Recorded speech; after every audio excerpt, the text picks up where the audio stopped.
is the only thing we have to talk about." 3 empty shot glasses sat in front of her, lined in a neat little row. As he watched, Samara took a 4th and turned the empty glass over. "Bitter isn't a good look for you." As he anticipated, she turned on him, dark eyes flaring in challenge. "You won this round. That doesn't mean a damn thing about the next one." She leaned forward, getting into his space, and lowered her voice. "Besides, we both know Norway's contract is small potatoes.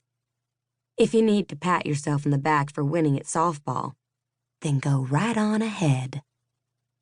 "Samara, you don't have to pretend that every time I win doesn't needle the hell out of you."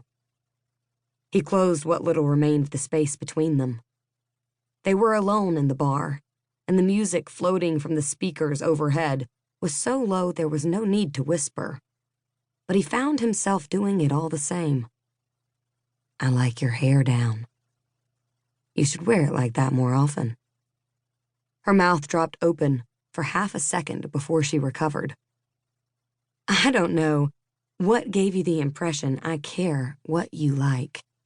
She pressed her full lips together and tilted her head to the side, considering. "Though, if we're playing that game, you need a shave, Beckett. You look like you just rolled out of bed. It's embarrassing and sloppy." He grinned because her body language told a different story. She leaned into him like a flower seeking the sun.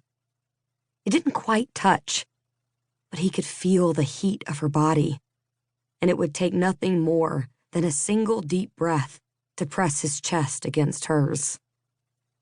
He had to fight not to take that breath, not to relish the slow drag of her breasts against him.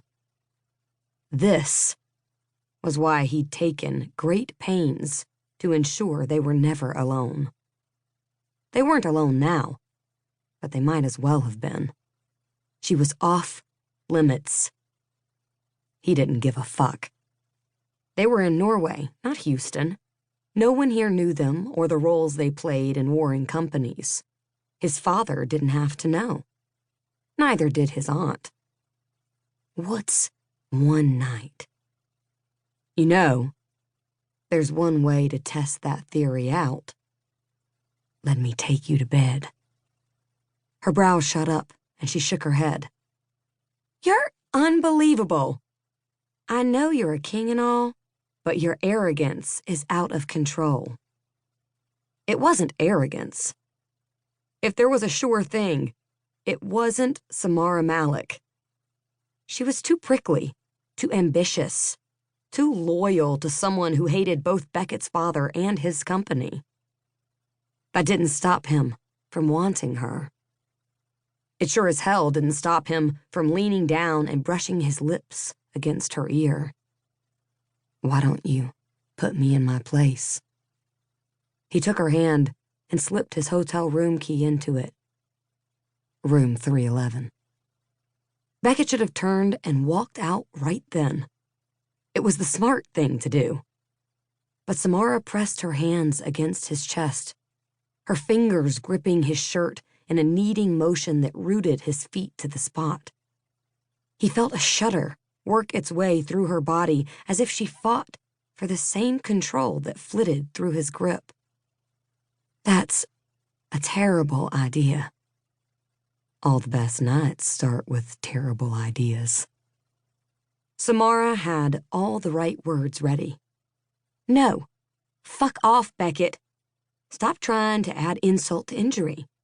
You got the contract, you don't get this, too." The right words weren't what came out of her mouth when she finally managed to speak. Yes.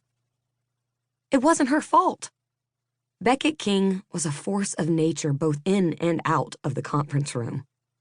The charisma she worked so hard to exhibit seemed to come as naturally as breathing to him. Men wanted to be him, or be his best friend, and women just plain wanted him. Samara managed to keep her distance out of sheer spite, but she didn't stand a chance with him leaning.